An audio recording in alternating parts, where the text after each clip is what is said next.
चलिए दोस्तों वीडियो की शुरुआत करते हैं। सबसे पहले डिस्कस करते हैं पॉलीकैब इंडिया लिमिटेड को।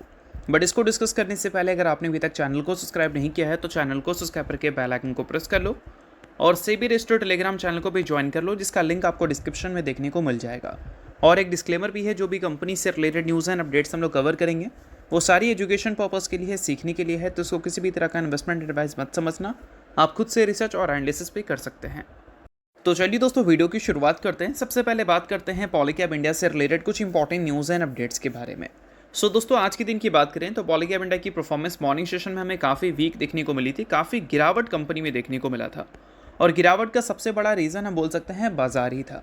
बट हाल ही में पॉलीकैब इंडिया से रिलेटेड मल्टीपल रिपोर्ट्स अगर आप चेकआउट करोगे तो वहाँ पर कॉपर्स को ज़्यादातर हाईलाइट किया जा रहा है और कॉपर के बढ़ते प्राइसेस की वजह से पॉलीकैब इंडिया के बिजनेस में एक इम्पैक्ट आ सकता है, इसको भी मेंशन किया जा रहा है। बट चीज़ों को समझो, देखो अभी जब जब हमने कॉपर के प्राइसेस को बढ़ते हुए देखा है तब तब पॉलीकैब इंडिया का शेयर भी आपको बढ़ता हुआ दिखा है, और जब पॉलीकैब इंडिया गिरी है तब ही हमें कॉपर के प्राइसेस भी गिरते हुए दिखे हैं। मतलब कॉपर के प्राइसेस की गिरावट की वजह से पॉलीकैब इंडिया के शेयर के प्राइसेस में भी गिरावट हुई है। तो इसका मतलब कहीं ना कहीं इन्वेस्टर ये एज्यूम कर चल रहे हैं कि बढ़ते कॉपर के प्राइसेस की वजह से पॉलीकैब इंडिया जैसी कंपनीज को फ़ायदा हो सकता है। बट ये कंपनी के लिए दो धारी तलवार की तरह है। देखो, सबसे पहली बात यह है कि कंपनी के जो प्रोडक्ट्स हैं, केबल्स एंड वायर्स, वो सिर्फ यही नहीं बनाती है, और भी कंपनी बनाती है, और कॉपर उसका एक की रॉ मटेरियल है, उसके बिना वो नहीं बन सकता। और कॉपर के प्राइसेस अगर बढ़ेंगे तो चाहे वो एंकर हो, केया इंडस्ट्री हो, हैवेल्स हो या फिर पॉलीकैब इंडिया हो, सभी को अपने प्राइसेस बढ़ाने पड़ेंगे, जिस वजह से वॉल्यूम का खतरा है। लोकल ब्रांड्स की तरफ लोग स्विच कर सकते हैं, अनऑर्गेनाइज प्लेयर की तरफ लोग जा सकते हैं, इस वजह से वॉल्यूम इनकी डैमेज हो सकती है। और अभी कंपनी ने जब Q3 के अर्निंग्स को रिपोर्ट किया था तो उसके बाद मैनेजमेंट ने बताया था कि कॉपर के बढ़ते प्राइसेस की वजह से कंपनी के अर्निंग्स में या वॉल्यूम्स में कोई भी डैमेज हमें देखने को मिला ही नहीं है। तो मैनेजमेंट ने इस चीज़ को क्लियर कर दिया था कि कॉपर का बढ़ता प्राइसेस इसको बिल्कुल भी डिस्टर्ब नहीं कर रहा है। बाकी अगर कॉपर के प्राइसेस बढ़ रहे हैं तो अपने प्रोडक्ट के प्राइसेस को भी कंपनी बढ़ाएगी, और अगर मान लो 10 रुपये बढ़ाना है उसके जगह अगर कंपनी 12 रुपये बढ़ा दें तो इस कारण क्या है कि कंपनी के जो मार्जिन्स हैं वो हमें बढ़ते हुए दिख सकते हैं, जिस कारण बढ़ते कॉपर के प्राइसेस की वजह से कंपनी के प्रॉफिटेबिलिटी भी बढ़ सकते हैं। और इसी वजह से पॉलीकैब इंडिया कॉपर के प्राइसेस की वजह से काफ़ी ज़्यादा रिएक्ट कर रही है। आज के दिन मॉर्निंग सेशन में वो गिरा था तो पॉलीकैब इंडिया में भी गिरावट हमें देखने को मिली थी, बट अभी मॉर्निंग सेशन से लगभग 0.8% की रिकवरी हमें देखने को मिल गई है, और उसके साथ पॉलीकैब इंडिया के शेयर में भी रिकवरी आज के दिन आपको देखने को मिला था। बाकी इन सारी चीज़ों के बाद अगर हम पॉलीकैब इंडिया के लेटेस्ट कॉनकॉल गाइडेंस को देखें तो वहाँ पर कंपनी के मैनेजमेंट ने बोला है कि 1.5 टाइम्स इंडस्ट्रीज ग्रोथ वो टारगेट लेकर चल रहे हैं, और मीडियम टर्म में ये 15 से लेकर 18% सीएजीआर से अपने रेवेन्यू में ग्रोथ एक्सपेक्ट कर चल रहे हैं। और इसको काफ़ी ज़्यादा सपोर्ट मिलने वाला है infra, railway, power and T&D sector से, और रियल इस्टेट और प्राइवेट कैपेक्स में भी एक रिकवरी दिख रही है, जिस कारण भी कंपनी को एक अच्छा डिमांड मिल रहा है। बाकी अगर हम सेगमेंट वाइज बात करें तो वायर्स एंड केबल अभी भी कंपनी के लिए कोर बिजनेस ही है। 85% का रेवेन्यू कंट्रीब्यूशन वहीं पर है, और इससे ग्रोथ हाई टीन यानी कि 18-19% की उम्मीद लगाकर चल रही है पॉलीकैब इंडिया। और हाई टीन अगर उम्मीद कर रही है तो काफ़ी अच्छी बात है। बट अभी अगर देखोगे पिछले एक साल के नंबर को तो यहाँ पर 29% की ग्रोथ कंपनी ने दिखाई थी अपने रेवेन्यू में, और 18-19% नहीं, हाई टीन मतलब इससे भी ज़्यादा आप ले सकते हो, क्योंकि डबल डिजिट में वो नंबर रहेगा। और डबल डिजिट ग्रोथ अगर इनके वायर्स एंड केबल सेगमेंट से आगे भी हमें देखने को मिलता है तो ओवरऑल कंपनी के पूरे नंबर हमें अच्छे ही दिख सकते हैं। बाकी FMEG बिजनेस की बात करें तो वहाँ पर कंपनी प्रॉफिटेबिलिटी पे फोकस रखी है,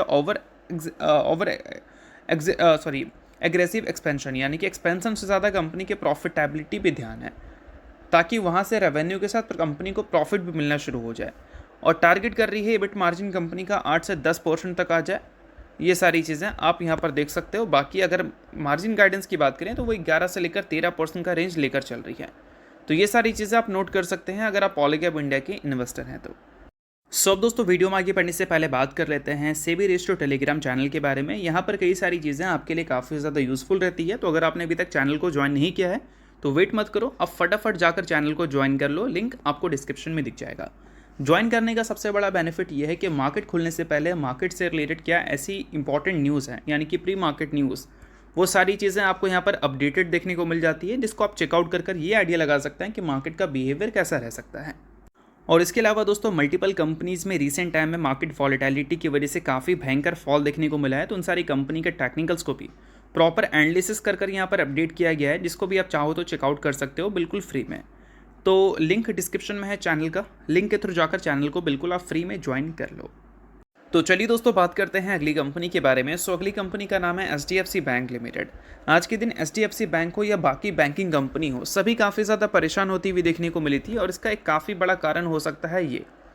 आज के दिन इंडिया का CPI इन्फ्लेशन का डेटा मार्च के महीने का रिपोर्ट होने वाला है, और उसको लेकर बाजार की एक्सपेक्टेशन ये है कि 3.4% से लेकर 3.5% तक का इन्फ्लेशन रिपोर्ट हो सकता है। ईयर ऑन ईयर बेसिस पे ये ग्रो करेगा, ये बाजार उम्मीद लेकर चल रही है। और Q1 नहीं, मंथ ऑन मंथ बेसिस पे देखें तो 3.2% से ये नंबर बढ़कर 3.4 से 3.5% तक जा सकता है, ऐसा बाजार उम्मीद कर रही है। अब इंडिया के CPI इन्फ्लेशन से HDFC बैंक और बैंकिंग सेक्टर क्यों परेशान होगी? देखो, इन्फ्लेशन बैंकिंग सेक्टर के ग्रोथ के लिए सबसे बड़ा कंसर्न होता है। इन्फ्लेशन जब ज़्यादा होता है तो बैंकिंग सेक्टर के जो लेंडिंग ग्रोथ है वो स्लो हो जाते हैं, और इन्फ्लेशन जब कम होता है तो बैंकिंग सेक्टर के जो लेंडिंग ग्रोथ है वो ज़्यादा अच्छे हमें देखने को मिलते हैं। और इंडिया के CPI इन्फ्लेशन का डेटा आज आने वाला है, और उसमें एक्सपेक्टेशन है कि ज़्यादा ही नंबर आपको देखने को मिलेगी पिछले मंथ के मुकाबले। इस वजह से कहीं ना कहीं एक प्रॉफिट बुकिंग आज के दिन आपको इन कंपनीज़ में देखने को मिली है, जो कि फाइनेंशियल सेक्टर से जुड़ी हुई हैं। और उसके साथ क्रूड ऑयल के बढ़ते प्राइसेस की वजह से आगे चलकर भी इन्फ्लेशन कंसर्न रहता हुआ दिखेगा इंडिया जैसे मार्केट में। और क्रूड ऑयल का प्राइसेस 60% से आपको बढ़ता हुआ दिखा है, और $100 के वापस से ऊपर निकल चुका है। इसका रीज़न क्या है? इसका रीज़न है US और ईरान का जो डील है वो फेल हो चुका है, इस कारण ये सारी चीज़ें हमें सुनने को मिल रही हैं। बाकी इन सारी चीज़ों से सिर्फ बैंकिंग सेक्टर ही नहीं, और भी सेक्टर रिएक्ट करती हुई दिखी है। लाइक अगर हम बात करें refining sector, like Reliance industries, IOCL जैसे कंपनीज। बाकी दोस्तों, अगर आपने अभी तक CB रेस्टो टेलीग्राम चैनल को ज्वाइन नहीं किया है तो उसको जाकर आप ज़रूर ज्वाइन कर लो, उसका लिंक आपको डिस्क्रिप्शन में देखने को मिल जाएगा। न्यूज़ एंड अपडेट्स की बात करें, एनालिसिस की बात करें, या फिर गाइडेंस की या टेक्निकल्स की, सभी चीज़ें आपको यहाँ पर बिल्कुल फ्री में मिलती हैं। और CB रेस्टो टेलीग्राम चैनल है तो इनका कॉल्स वगैरह भी दिखता है, जिसको भी चाहो तो आप चेकआउट कर सकते हो। तो लिंक डिस्क्रिप्शन में है, लिंक के थ्रू जाकर चैनल को बिल्कुल फ्री में आप ज्वाइन कर लेना। अब दोस्तों बात करते हैं इसके अलावा HDFC बैंक से रिलेटेड और भी अपडेट्स के बारे में। तो अभी 52 वीक हाई से ये कंपनी 21.9% नीचे है, और ये कंपनी के अर्निंग्स अब काफ़ी ज़्यादा मैटर करेंगे, क्योंकि अर्निंग्स अगर अच्छे देखने को मिलते हैं तो ये गिरावट एक अपॉर्चुनिटी की तरह भी लोगों को दिख सकता है। तो कंपनी के जो क्वार्टरली रिजल्ट हैं वो हमें 18 अप्रैल को आता हुआ दिखेगा।